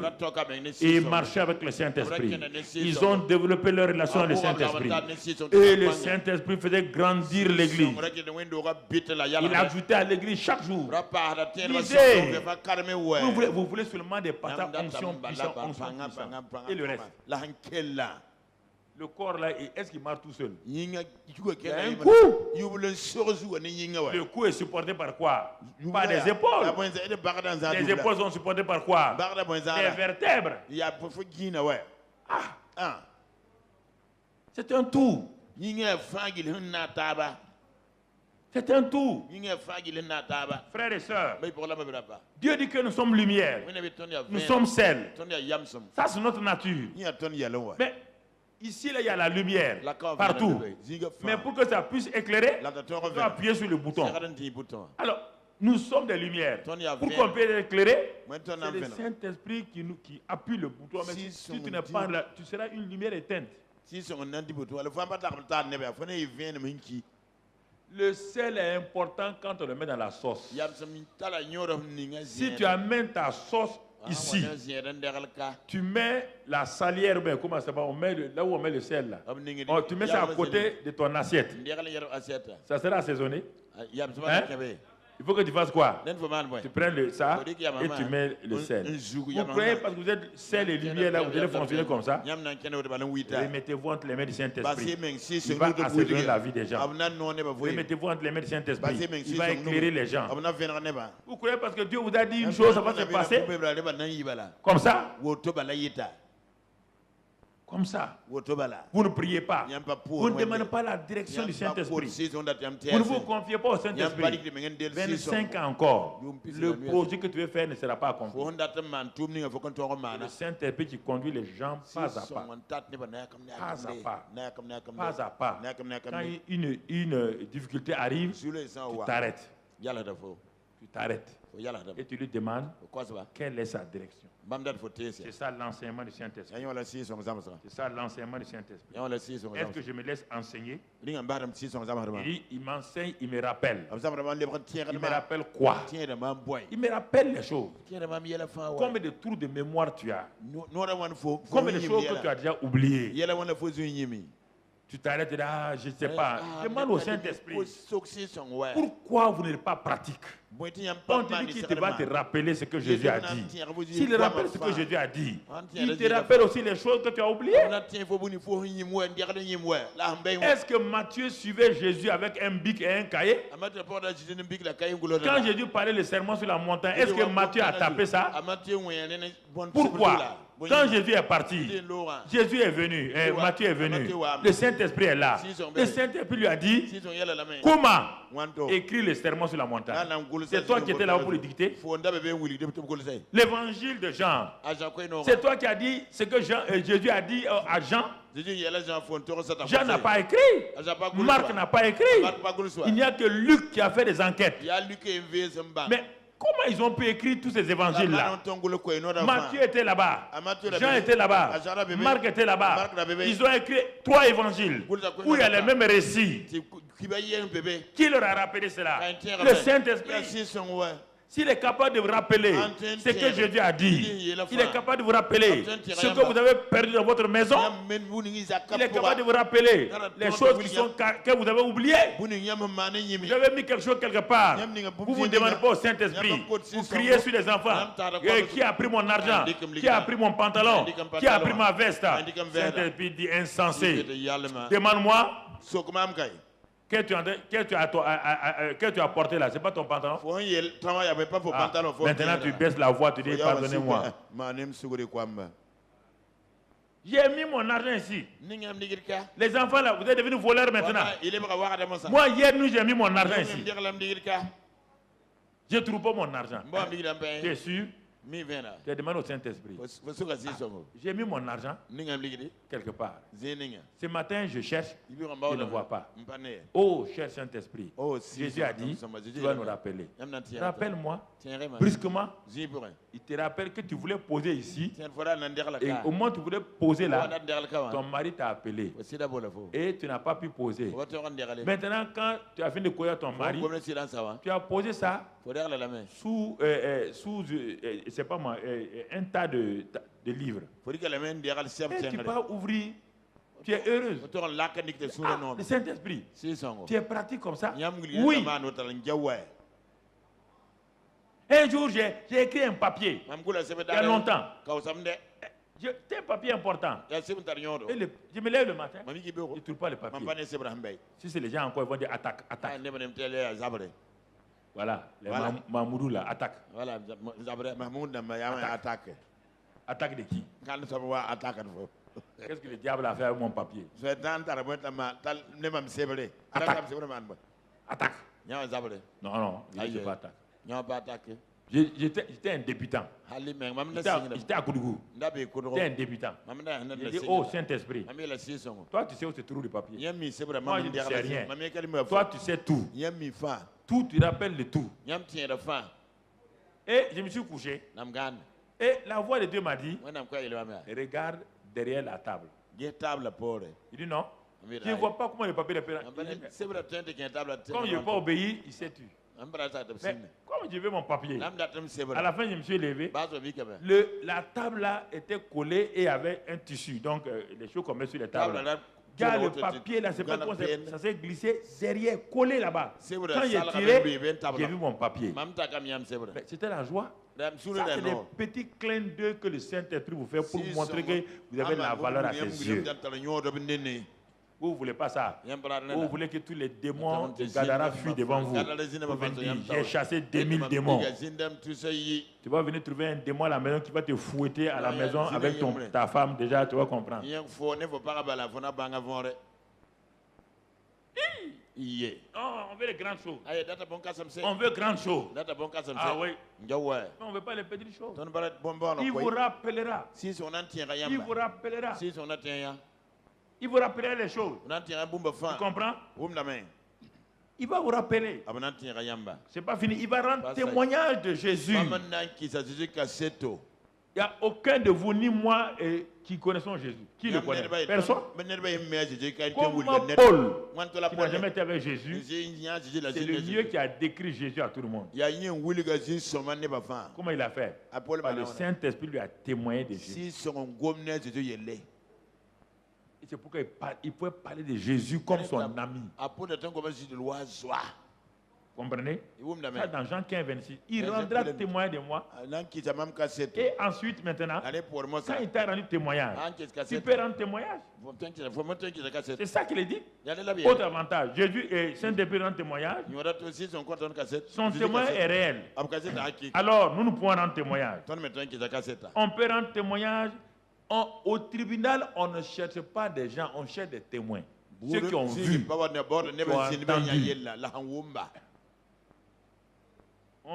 On a entendu, non, on ne veut pas ça. Messieurs, levez la main pour prêter serment. Que vous allez dire la vérité, rien que la vérité. On dit bon, dites maintenant. On a entendu, on dit, juge dit bon, il faut aller. Juge dit, il faut aller. Il n'y a pas de on a entendu ici. As-tu vu? Non, monsieur le juge. As-tu toi-même entendu tes oreilles? Non. Comme on part dans la ville là, moi aussi j'ai entendu ça. Aucun juge ne va vous écouter. Tu as entendu parler de Jésus par qui? Ton pasteur? C'est pas suffisant. Et ton pasteur le connaît. Dieu, s'il a parlé dans la Bible seulement, il peut témoigner de Jésus. On dit que c'est le Saint-Esprit qui témoigne de Jésus. Laissez-le, il va témoigner. Et comme ça, tu peux parler de lui. Tu peux témoigner de lui. Tu ne connais pas quelqu'un. On te dit d'aller le chercher à l'aéroport. Si ceux qui le connaissent là ne te le décrivent pas, et tu dis, je m'en vais aller chercher quelqu'un à l'aéroport. Tu ne connais pas son nom. Tu ne connais pas sa taille. Tu ne connais pas son teint. Tu arrives à l'aéroport. Je cherche quelqu'un. Je cherche quelqu'un qui vient d'arriver par avion. On dit, mais l'aéroport, on ne vient pas par bateau. Tout le monde vient par avion. Monsieur, tu es bête, hein? On ne cherche pas quelqu'un ici. Quel est son nom? Je ne sais pas. Quelle est sa taille? Je ne sais pas. On t'a dit que le monsieur sera habillé comment? Je ne sais pas. Les gens disent, toi tu es un fou. Vous voulez parler de Jésus? Comment? Regarde Paul. Regarde-le. Comment il peut décrire Jésus? On dirait qu'il le connaît alors qu'il ne l'a jamais salué. Par le Saint-Esprit. En témoignage. En témoignage. En témoignage. Mon frère, ma soeur. Dans tout cela, il dit il vous conduira dans toute la vérité. Toute la vérité. Pas nos vérités, pas mes vérités. Toute la vérité. La vérité qui concerne Jésus qui est la vérité. Jésus est la vérité. Il est le véritable. C'est ça. Ensuite il dit, quand il va me conduire dans toute la vérité, il prendra de ce qui est à Jésus et me le donnera. Mon frère, ma soeur, il va prendre ce qui est à Jésus. Dieu a beaucoup de choses pour toi. Il n'y a que le Saint-Esprit qui parle les prendre et qui te les donne. Il a beaucoup de choses pour ta famille. Il a beaucoup de choses pour ton ministère. Mais tu ne peux pas les avoir car tu n'es pas connecté au Saint-Esprit. Tu pries beaucoup, mais tu ne connais pas la communion du Saint-Esprit. Communier et prier, c'est différent. Communier va plus que prier. Quand tu pries, tu demandes des choses que toi tu veux. Quand tu communies, le Saint-Esprit te donne des choses que le Père veut pour toi. C'est différent. Toi, tu pars pour demander ça. Alors que le Père a déjà prévu ça. S'il te donne ce que tu veux là, ce n'est rien par rapport à ce qu'il avait prévu. C'est pourquoi reste là, dit, fais de l'Éternel tes délices. Si tu communies avec lui là, ce que ton cœur veut là, pas ta pensée. Souvent ce sont nos pensées qui veulent des choses. Mais ce que ton vrai cœur, le cœur où habite le Saint-Esprit, ne demande pas des choses contraires à la volonté de Dieu. Et si tu fais de lui tes délices, il va te donner ce que ton cœur désire. Mon frère, ma soeur, il va te révéler, il va te parler. Pasteur, Dieu veut parler à son peuple. Dieu a un message régulièrement pour son peuple. Mais est-ce que toi tu pars chez Dieu pour prendre le repas de Dieu? Je te pose la question. Quand tu vas au restaurant là, les serveurs là, mon frère, ma soeur, s'il n'y avait pas de cuisine là-bas, s'il n'y a pas de cuisine où les gens ont préparé, vous allez dans un restaurant, votre famille est réunie, il y a des serveurs bien habillés, des femmes et des hommes bien habillés, ils vous sourient, vous dites que vous voulez poulet rôti, ils notent ça, vous voulez tel beefsteak, ils notent ça, tout ce que vous voulez là, ils notent ça. Et maintenant quand ils ont fini de noter, vous êtes assis et vous riez en attendant qu'on vous apporte le repas. Mais mon frère, il se trouve qu'il n'y a pas de cuisine, il n'y a pas de cuisinier. Vous pouvez attendre 10 heures. Vous n'aurez rien. C'est ça que je parle là. La prière là, c'est de demander la communion, parce qu'il y a un repas à l'intérieur.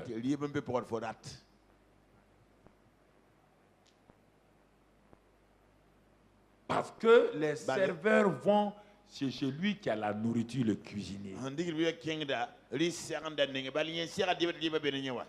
C'est cette communion-là que Dieu nous dit. Ce n'est pas les serveurs qui ont le repas. C'est les cuisiniers qui ont le repas. Eux, on ne les voit pas. On ne les entend pas. Mais c'est par la foi. Quand tu rentres dans un restaurant, tu rentres dans un restaurant par la foi, sachant que ce restaurant-là a des cuisiniers qui ont préparé le repas. Si tu vas prier, tu sais qu'il y a le Saint-Esprit qui est au fond là-bas, qui a déjà, avec le Papa bon Dieu, préparé les choses pour toi.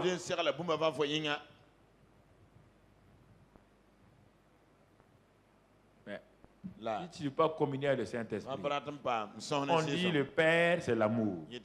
On dit le Fils, c'est la grâce. On dit le Saint-Esprit, c'est la communion. Toi, tu veux l'amour du Père. Tu veux la grâce de Jésus. Tu ne veux pas la communion du Saint-Esprit. C'est la communion qui met à ta disposition l'amour et la grâce. C'est le Saint-Esprit qui est en communion avec le Père et le Fils, qui s'en va prendre l'amour du Père, la grâce de Jésus, et qui vient mettre ça en toi, car c'est lui qui répand l'amour de Dieu en toi. Romains 5, 5.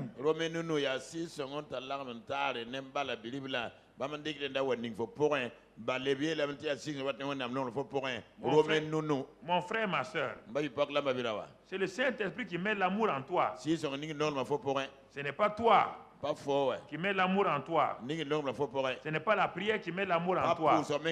C'est le Saint-Esprit qui répand l'amour. Parce que l'esprit d'amour, c'est lui. Il est l'esprit de la grâce. Même la grâce là, tu ne peux pas l'avoir. C'est le Saint-Esprit qui amène tout ça. C'est comme tu veux un repas. Le fait d'avoir les ingrédients, d'avoir la viande, d'avoir le sel, d'avoir l'huile, ne te donne pas le repas. Il y a quelqu'un qui sait les mélanger. Le Saint-Esprit est celui qui sait mélanger ce dont tu as besoin. Quand il t'amène le repas, tu ne sais même pas qu'est-ce qu'il y a là-dedans. Ce qui importe, le repas est bon. Ça fait du bien à ton corps. C'est ça le rôle du Saint-Esprit. C'est pas parce que tu as la viande, c'est pas parce que tu as du riz que tu auras le repas. Tant qu'il n'y a pas de cuisinier, la cuisinière qui fait le repas, tu n'auras rien. Tu as tout en toi. Mais pourquoi on ne voit pas ça? Le Dieu de santé est en toi. Le Dieu de guérison est en toi. Le Dieu de vie est en toi. Le Dieu de sainteté est en toi. Tout. Mais pourquoi tu ne vis pas saintement? Pourquoi tu es permanemment malade? Le Dieu de prospérité est en toi. Pourquoi tu es pauvre? Pauvreté chronique. Le Dieu de la victoire en toi.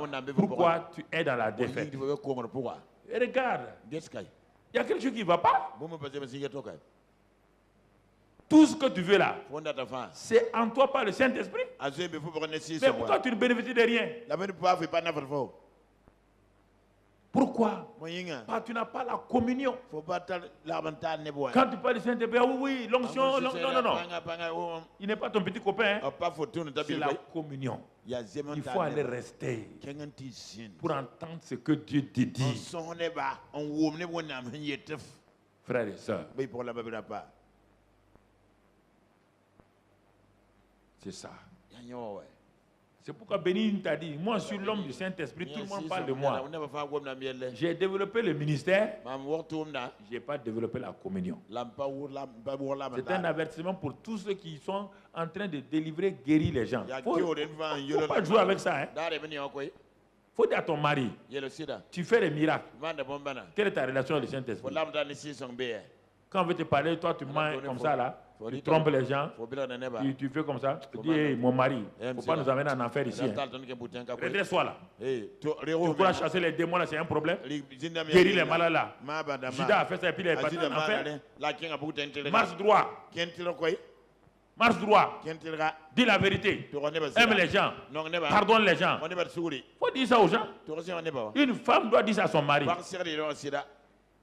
Même s'il parle, dis-lui, c'est pour sauver ton âme. Ne crois pas que tu es quelqu'un.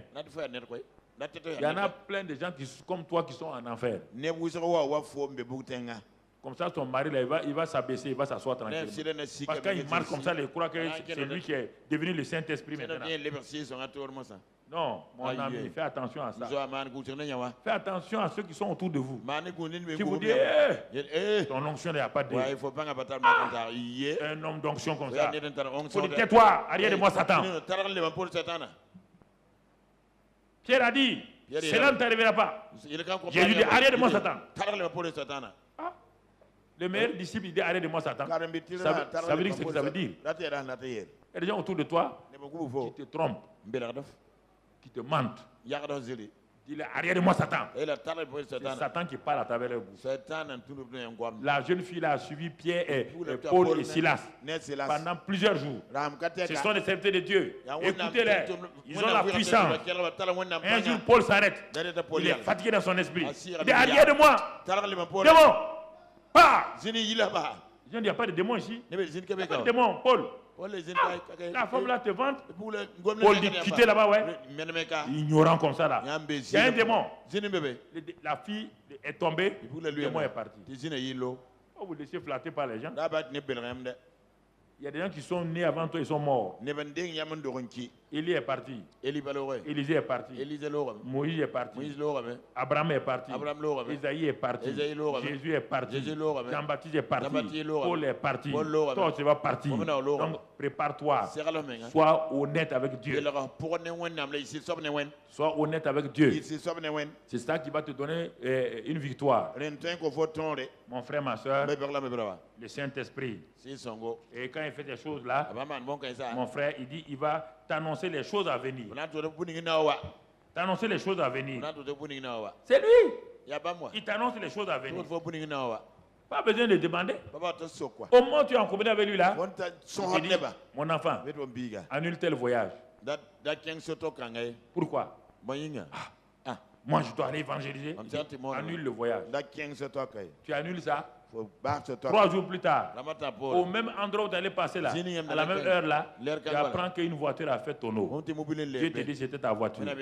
Il t'annonce les choses à venir, en bien comme en mal. Mais si tu n'es pas en communion avec lui, comment tu vas entendre ça? Et enfin, il va glorifier Jésus. Il va commencer à glorifier Jésus, à élever Jésus. Tu es étonné. Tu es étonné de voir comment il élève Jésus. Tu es émerveillé de voir comment il élève Jésus. Alors je pose la question. Faisons le point.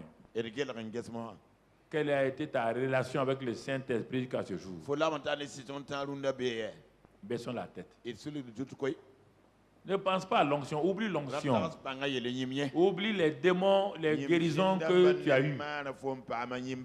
Si le Saint-Esprit vient maintenant, est-ce que tu peux lui répondre? Vraiment, j'ai eu une bonne communion avec toi. Vraiment, j'ai vu que nous avons marché ensemble comme des amis. Tout ce que tu m'as dit, j'ai fait, j'ai obéi. Je me suis réconcilié avec les gens quand tu as dit de me réconcilier. Quand tu as dit de pardonner, j'ai pardonné. Oh, Saint-Esprit, je suis content de ce que tu es mon partenaire. C'est toi mon conseiller, mon consolateur. Ou bien s'il vient maintenant, s'il pouvait te parler, ce sont des larmes qui vont descendre. Parce que tu as été rebelle. Tu l'as attristé. Tu l'as blessé. Tu l'as méprisé. Tu ne l'as pas écouté. Et c'est pourquoi, regarde où tu es aujourd'hui. Ta vie, ça ne va pas. La famille, ça ne va pas. Le ministère, ça ne va pas. L'église, ça ne va pas. Ton travail ne va pas. Tes projets ne vont pas. Rien ne marche dans ta vie. Comment un si glorieux Saint-Esprit peut être dans quelqu'un et cette personne est dans la confusion, dans l'échec, dans la misère, dans la défaite? Cela n'est pas normal. Commence à parler au Saint-Esprit. Parle-lui maintenant toi-même. Dis-lui ce qui a fait que tu es dans cette situation. Parle-lui.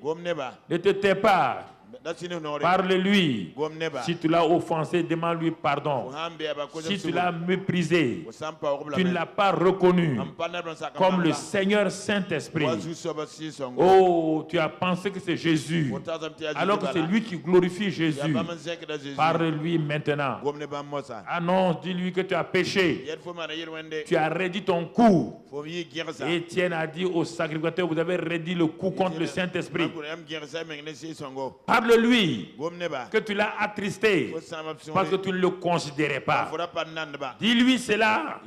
Et alors, si tu lui parles, il va alors être valorisé. Il va reprendre sa place en toi. Il sera heureux de parler avec toi, de te conduire, de te guider. Et alors, il va glorifier Jésus en toi. Il va prendre les choses que Jésus a préparées pour toi. Il va te les annoncer. Il va te montrer ces choses-là. Et alors, tu seras heureux, heureuse. Tu verras que la joie du Seigneur est réelle. Remercie le Saint-Esprit. Parle-lui. Ne te laisse pas tromper. Parce que ce que ta dénomination a dit, ou ce que les livres ont dit, ce que j'ai ouvert ce matin, c'est la parole de Dieu.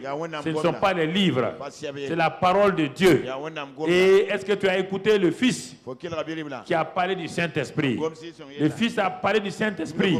Il te l'a révélé. Est-ce que tu as reconnu comme le Fils a dit? Parle, parle, parle. Ouvre ta bouche. Ouvre ta bouche et parle.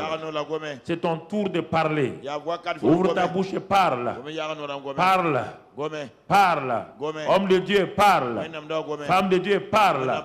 Chrétien, parle. Que chacun parle. Parle. Parle au Saint-Esprit, parle-lui. Parle-lui. Dis-lui de te pardonner. Que tu méritais le sort de Saphira et Ananias. Mais il a fait grâce. Et tu n'es pas mort, tu n'es pas morte. Il t'a fait grâce. Il te donne une seconde chance. Il te ramène à lui pour que tu viennes et que tu le reconnaisses et que tu marches avec lui. Dis au Saint-Esprit, oh, je n'ai pas marché avec toi comme j'aurais dû l'être. Oh, mais aujourd'hui, je reviens à toi et je me confie en toi.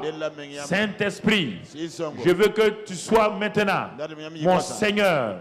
Je veux marcher avec toi. Je veux communier avec toi. Viens à mon secours. Viens à mon secours. J'étais beaucoup blessé. J'étais offensé. Mais viens à mon secours. Saint-Esprit, viens à mon secours. Esprit de gloire, viens à mon secours. Esprit de grâce, viens à mon secours. Esprit d'amour, viens à mon secours. Renouvelle-moi. Remplis-moi. Renouvelle mon être. Renouvelle.